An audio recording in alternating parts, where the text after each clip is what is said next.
আজকে বানরের সহযোগিতায় পুরো পরিবারের জন্য বড়লোক একটি রেসিপি করলাম, যেটা খেয়ে সবাই তো মহা খুশি। হ্যালো এভরিওয়ান এন্ড আসসালামু আলাইকুম। নতুন একটা রেসিপিতে আবার সবাইকে স্বাগত। আর আজকের ভিডিওটা কিন্তু সুপার ডুপার হতে যাচ্ছে, কারণ আপনারা তো অনেক দেখেছেন ইউটিউবে যে বানর কিভাবে সব ধরনের কাজ করতে পারে। আজকে আমি বানরের সহযোগিতায় মজার একটা রেসিপি বানিয়েছি। আমাদের এলাকায় প্রচুর পরিমাণে বানর, আর আমাদের বাড়ি যেহেতু চারপাশে বাগান, তাই আমাদের বাড়ির আস্তানা একটু বেশিই থাকে বানরের। গাছ থেকে একটা মাত্র নারিকেল বানর ফেলে দিয়েছে, তাই ভাবলাম একটা নারিকেল, বাড়িতে তো অনেক লোক, এটা দিয়ে একটা কিছু রেসিপি বানালে কেমন হয়। আর এই দেখুন ফড়িং দুটো কত সুন্দর, মাশাআল্লাহ।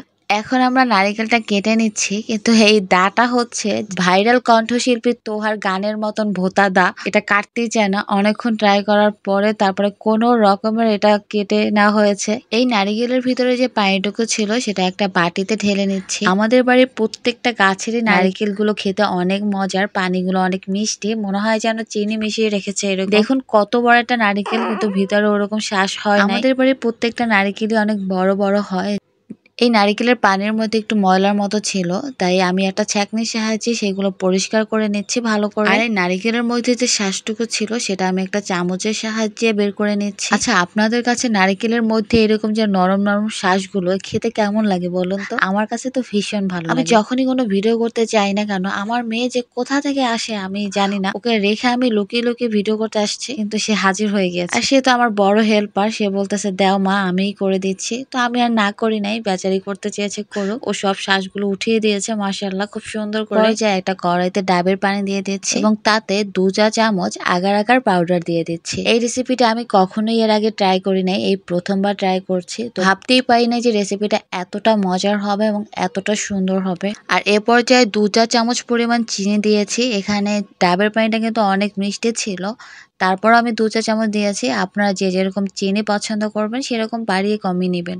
এ পর্যায়ে আমি আগার আগার পাউডারটা ভালো করে পানির সাথে মিক্স করে তারপরে চুলার জালটা ধরিয়ে দিয়েছি এবং বলক আসা পর্যন্ত ওয়েট করছি। আপনারা কিন্তু ভুলেও চুলার জাল ধরিয়ে দিয়ে তারপরে সেই গরম ডাবের পানির মধ্যে কখনোই আগার আগার পাউডার দিবেন না, তাহলে আগার আগার পাউডারটা জমাট বেঁধে যাবে এবং ডাবের পানির মধ্যে আগার আগার পাউডারে লাম্পস তৈরি হবে। এর জন্যই আমি আগে মিক্স করে তারপরে চুলার জালটা ধরিয়ে নিয়েছি। যখন ডাবের পানিতে বলক আসবে তখন তারপরে 1 মিনিটের মতো জাল করে চুলার আঁচটা অফ করে দিব এবং যে বাটিতে সেট করব সেই বাটিতে ডাবের শাঁসগুলো দিয়ে দিচ্ছি। দিয়ে দেওয়ার পরে আমি ডাবের পানিটা ঢেলে দিচ্ছি। এটা কিন্তু অবশ্যই গরম গরম ঢেলে নিতে হবে, ঠান্ডা করে ঢেলে নিলে কিন্তু হবে না। এটা ঠান্ডা হওয়া পর্যন্ত ওয়েট করব। আর এটা আমি ফ্রিজের নরমাল টেম্পারেচারে রেখে দিব। 3 ঘন্টা পরে এটা আমার সুন্দর মতো জমাট বেঁধে গিয়েছে। আমি নরমাল ফ্রিজে রেখে দিয়েছিলাম, সেখান থেকে বের করে নিচ্ছি এবং একটা ছুরির সাহায্যে চারপাশটা আমি সুন্দর করে ভাবে ছাড়িয়ে নিচ্ছি, যেন আমার ডাবের পুডিংটা খুব সুন্দরভাবে বের হয়ে যায়। পুডিংটা দেখতে যেরকম লোভনীয় হয়েছে, খেতেও কিন্তু ভীষণ মজার হয়েছে। আর প্রথমবার ট্রাই করেছি, যেটা খেয়ে সবাই তো মহা খুশি। আর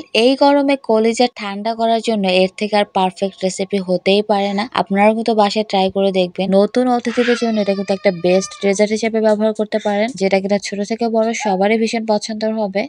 আমাদের আজকের এই রেসিপিটি আপনাদের কাছে কেমন লেগেছে কমেন্ট করে জানাবেন। আর এরকম ঝটপট ও মজাদার রেসিপি পেতে আমাদের পেজের সাথেই থাকুন।